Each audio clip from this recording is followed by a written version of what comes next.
नमस्कार दोस्तों, आज की कहानी का शीर्षक है झलमला, जो पदुमलाल पुन्नालाल बख्शी जी ने लिखी है। मैं बरामदे में टहल रहा था। इतने में मैंने देखा कि बिमला दासी अपने आंचल के नीचे एक प्रदीप लेकर बड़ी भाभी के कमरे की ओर जा रही है। मैंने पूछा, क्यों री, यह क्या है? वह बोली, झलमला। मैंने फिर पूछा, इससे क्या होगा? उसने उत्तर दिया, नहीं जानते हो बाबू, आज तुम्हारी बड़ी भाभी पंडित जी की बहू की सखी होकर आई हैं, इसलिए मैं उन्हें झलमला दिखाने जा रही हूँ। तब तो मैं भी किताब फेंककर घर के भीतर दौड़ गया। दीदी से जाकर कहने लगा, दीदी थोड़ा तेल दे दो। दीदी ने कहा, जा, अभी मैं काम में लगी हूँ। मैं निराश होकर अपने कमरे में लौट आया।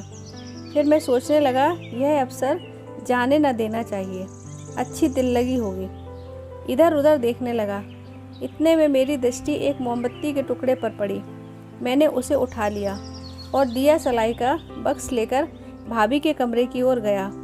मुझे देखकर भाभी ने पूछा, कैसे आए बाबू? मैंने बिना उत्तर दिए ही मोमबत्ती के टुकड़े को जलाकर सामने रख दिया। भाभी ने हंसकर पूछा, यह क्या है? मैंने गंभीर स्वर में उत्तर दिया, झलमला। भाभी ने कुछ न कहकर मेरे हाथ पर 5 रुपए रख दिए। मैं कहने लगा, भाभी क्या तुम्हारे प्रेम के आलोक का इतना ही मूल्य है? भाभी ने हंसकर कहा, तो कितना चाहिए? मैंने कहा, कम से कम 1 गिनी। भाभी कहने लगी, अच्छा, इस पर लिख दो, मैं अभी देती हूँ। मैंने तुरंत ही चाकू से मोमबत्ती के टुकड़े पर लिख दिया, मूल्य 1 गिनी।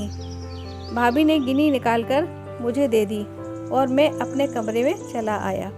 कुछ दिनों बाद गिनी के खर्च हो जाने पर मैं यह घटना बिल्कुल भूल गया। 8 वर्ष व्यतीत हो गए। मैं BA LLB होकर इलाहाबाद से घर लौटा। घर की वैसी दशा न थी जैसी 8 वर्ष पहले थी। न भाभी थी, न बिमला दासी ही। भाभी हम लोगों को सदा के लिए छोड़कर स्वर्ग चली गई थी और बिमला कटंगी में खेती करती थी। संध्या का समय था। मैं अपने कमरे में बैठा न जाने क्या सोच रहा था।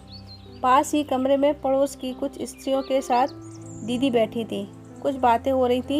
इतने में मैंने सुना, दीदी किसी स्त्री से कह रही हैं, कुछ भी हो बहन, मेरी बड़ी बहू घर की लक्ष्मी थी। उस स्त्री ने कहा, हाँ बहन, खूब याद आई, मैं तुमसे पूछने वाली थी। उस दिन तुमने मेरे पास सखी का संदूक भेजा था। दीदी ने उत्तर दिया, हाँ बहन, बहू कह गई थी उसे रोहिणी को दे देना। उस स्त्री ने कहा, उसमें सब तो ठीक था, पर एक विचित्र बात थी। दीदी ने पूछा, कैसी विचित्र बात? मैं कहने लगी, उसे मैंने खोलकर एक दिन देखा तो उसमें एक जगह खूब हिफाजत से रेशमी रुमाल में कुछ बंधा हुआ मिला। मैं सोचने लगी, वह क्या है? कौतूहलवश उसे खोलकर देखा। बहन कहो तो उसमें भला क्या रहा होगा? दीदी ने उत्तर दिया, गहना रहा होगा।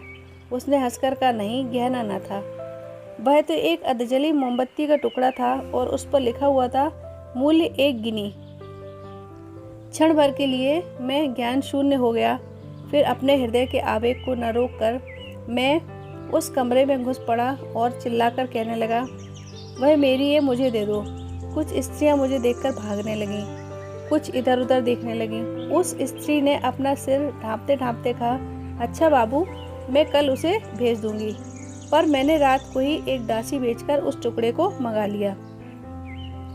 उस दिन मुझसे कुछ नहीं खाया गया। पूछे जाने पर मैंने यह कहकर टाल दिया, सिर में दर्द है। बड़ी देर तक इधर उधर टहलता रहा। जब सब सोने के लिए गए तब मैं अपने कमरे में आया। मुझे उदास देखकर कमला पूछने लगी, सिर का दर्द कैसा है? पर मैंने कुछ उत्तर न दिया। चुपचाप जेब से मोमबत्ती को निकालकर उसे जलाया और उसे एक कोने में रख दिया। कमला ने पूछा, यह क्या है? मैंने उत्तर दिया, झलमला। कमला कुछ न समझ सकी। मैंने देखा कि थोड़ी देर में मेरे झलमले का क्षुद्र आलोक रात्रि के अंधकार में विलीन हो गया। दोस्तों, ये कहानी यदि आपको अच्छी लगी हो तो इस वीडियो को लाइक व शेयर ज़रूर कीजिएगा और मेरे इस चैनल को सब्सक्राइब ज़रूर कीजिएगा। धन्यवाद।